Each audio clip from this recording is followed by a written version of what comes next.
Okay guys, dito naman tayo sa mga hinahanap.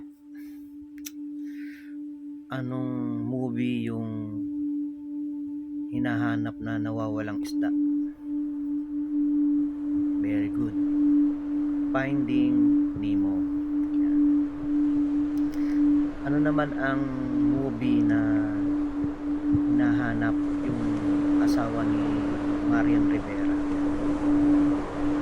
Eddie Finding Dory.